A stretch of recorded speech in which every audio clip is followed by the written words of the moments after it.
how's it going, everybody? My name is Weston. I'm here to bring you a video review, finally, of Star Wars The Last Jedi, Episode 8 of the Star Wars saga, the 8th chapter. So, there's been a lot of controversy all over this film.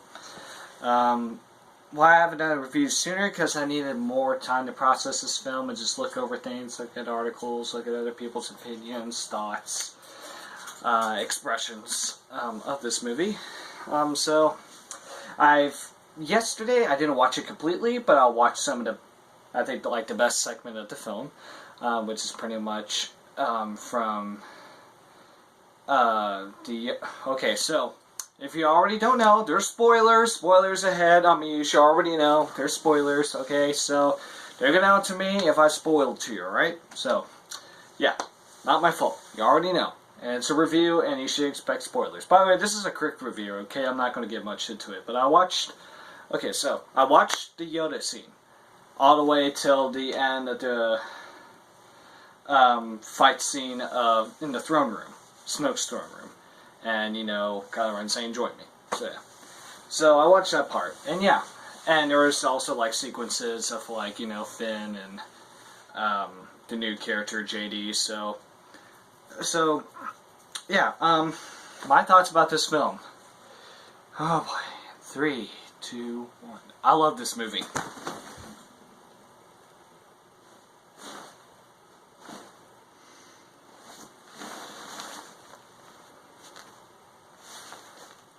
Okay. Alright. Good, okay.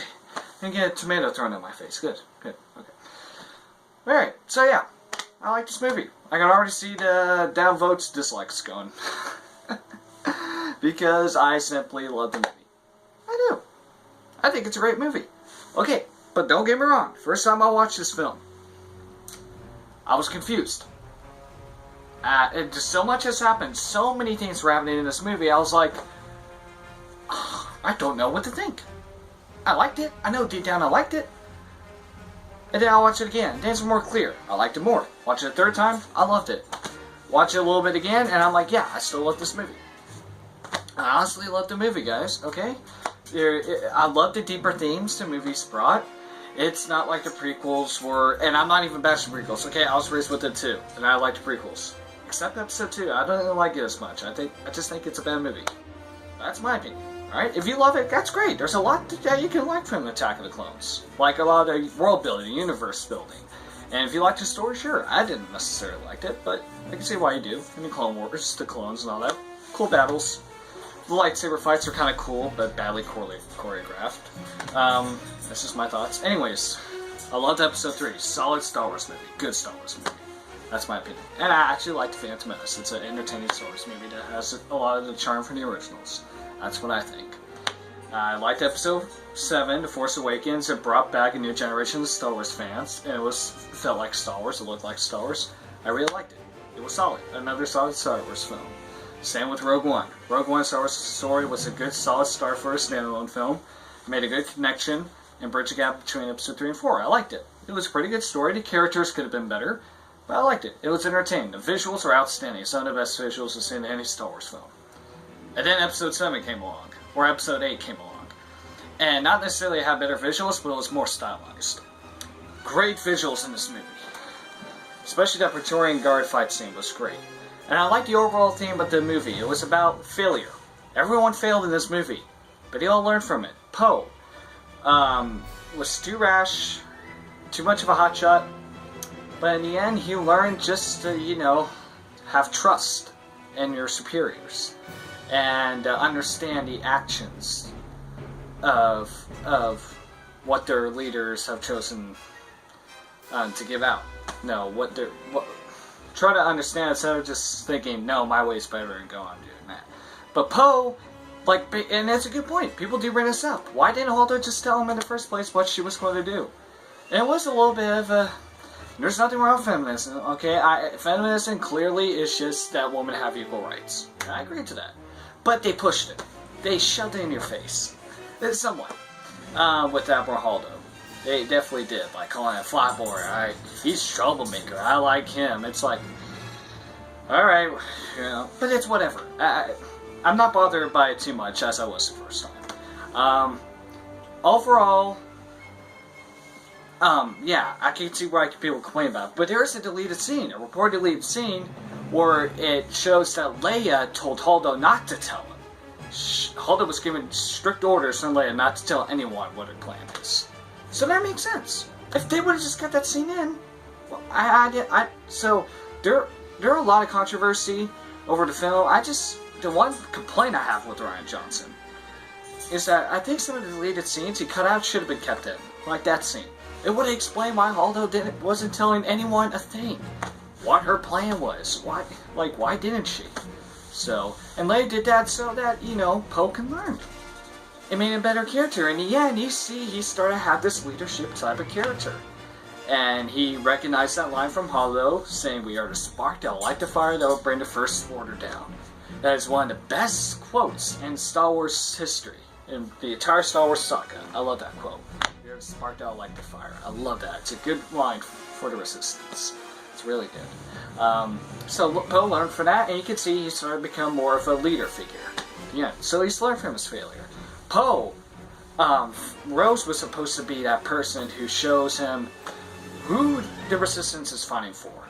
And we're fighting for, you know, planets like Canto Bight who use slaves for their own personal entertainment, their own personal pleasure. And that's what we're fighting for. It was cheesy, it was very Disney, especially when they were writing those failures, creatures, whatever they're called. It was very Disney-like. And I like the idea behind Canto Bight, don't get me wrong, but it could have been executed better, and it just dragged out for too long. There were cool stuff about it. I like those security guards, had like very similar look to them. And I like DJ, he's a really cool character. And he also is showing Finn, you know, like what the universe is made of. You got a lot of smugglers, you know, smuggling from each other, and just be like me, kid. You know, live free and just don't join a side. Don't pick sides. Just be who you want to be.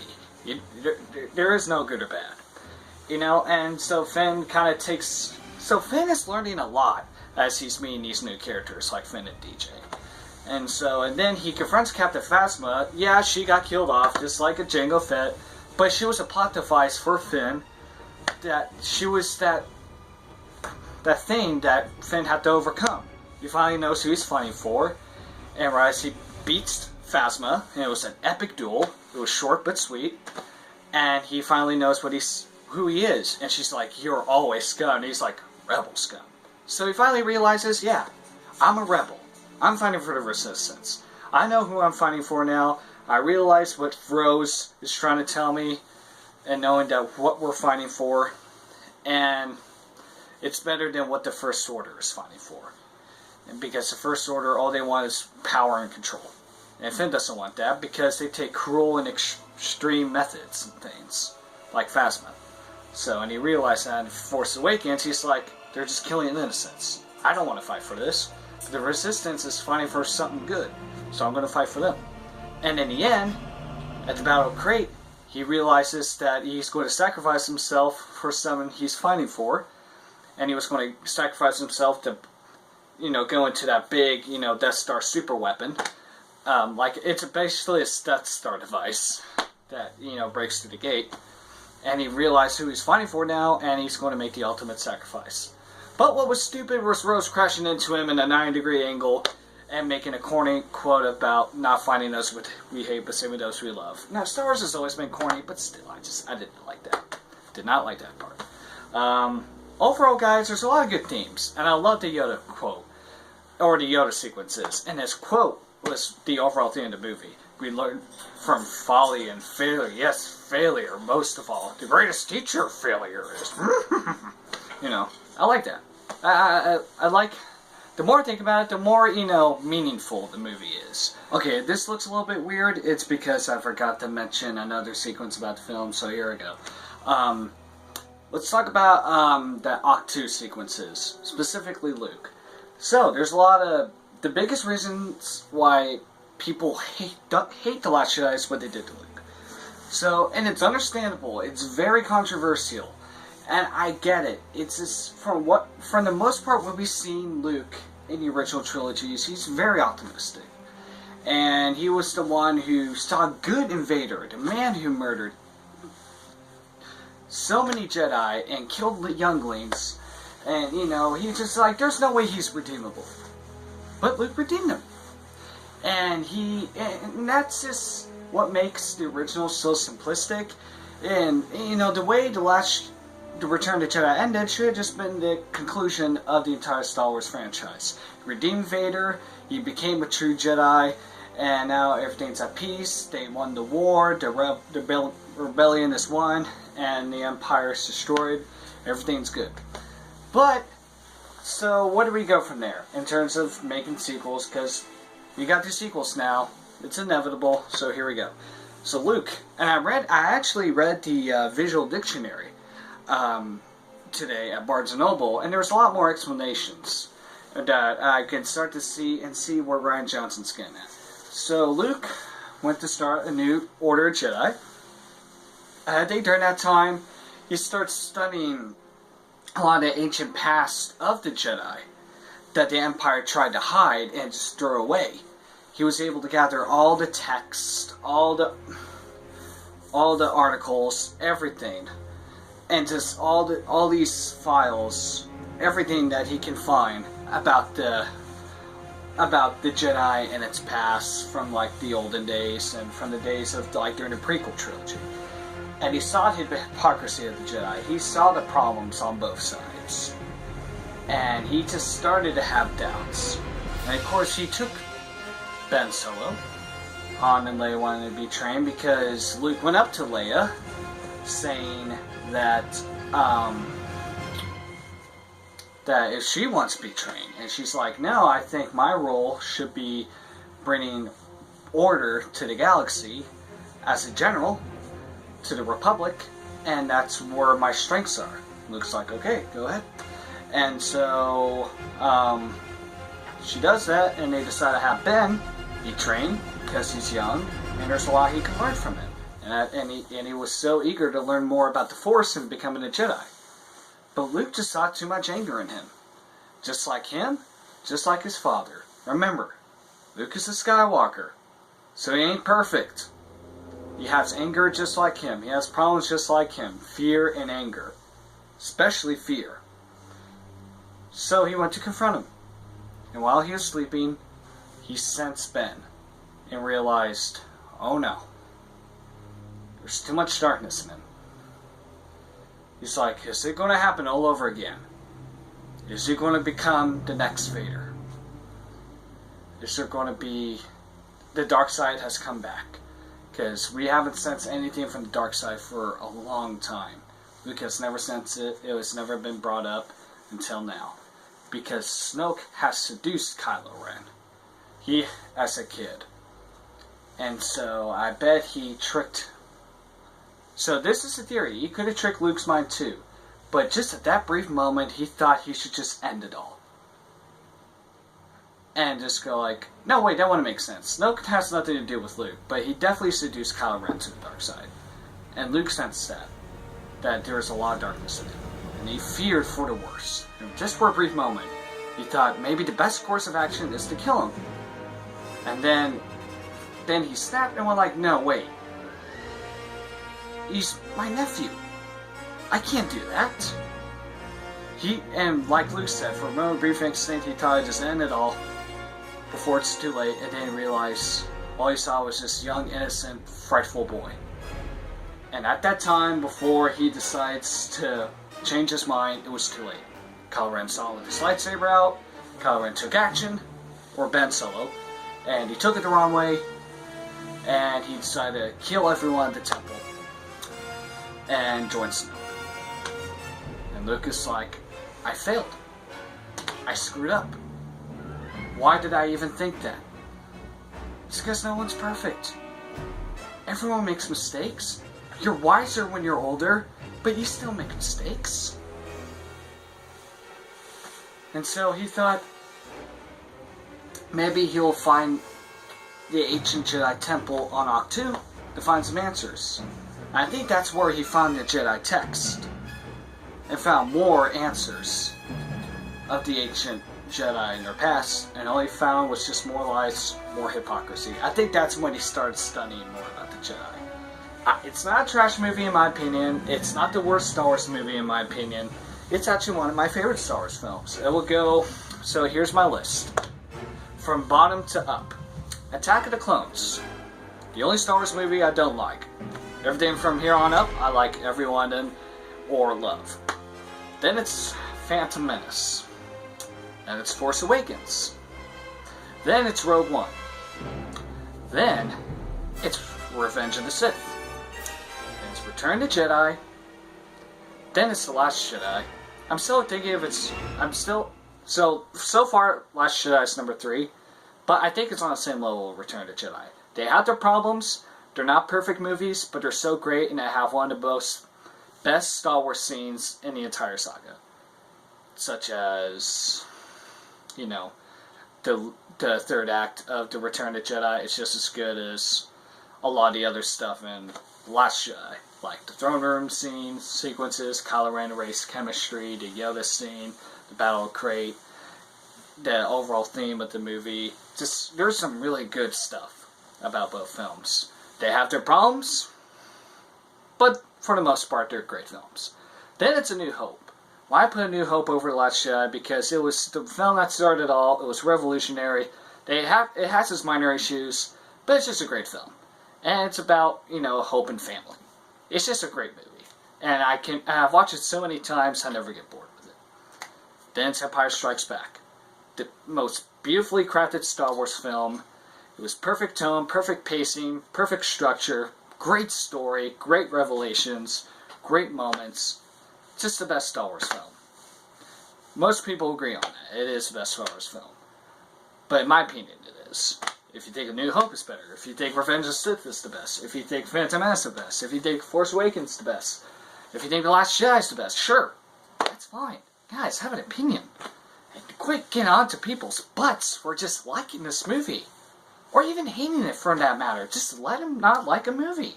If they don't like The Last Jedi, guys, that's fine. And if they do like it, that's fine. I like it.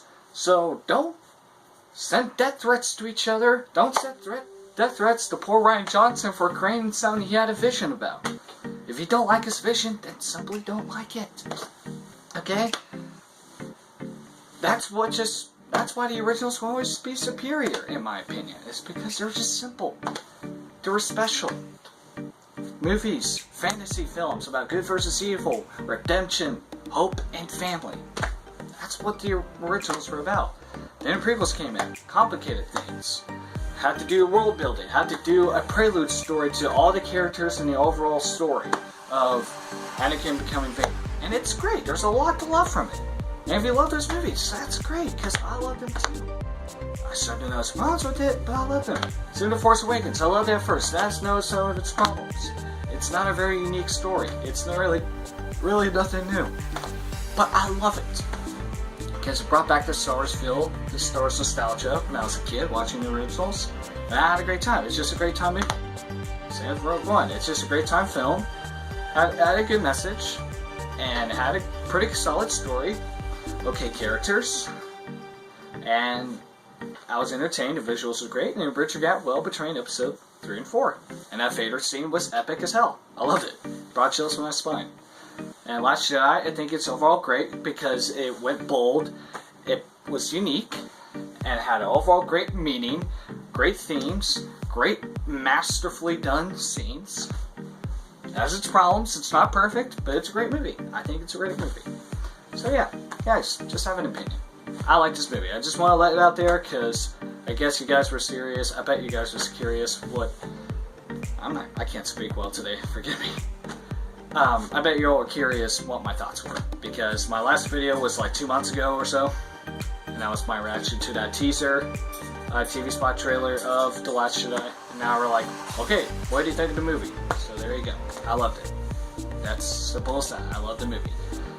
Alright, thank you all so much for watching, guys. Like the video if you like my review, and comment below, tell me what did you think of The Last Jedi? How would you rank the Star Wars films, from least favorite to most favorite Star Wars film? Let me know. I'm curious to see. And Han Solo trailer just dropped. I did a reaction video on that. You can click here right now and check out my reaction. And overall, it looks okay. Looks pretty interesting. Full trailer's coming out tomorrow, so get my full reaction then. See what I really think about it. But so far, it looks interesting. That's all I gotta say. Thank you all so much, guys. Love y'all. Thank you for watching my videos. And as always, may the Force be with you.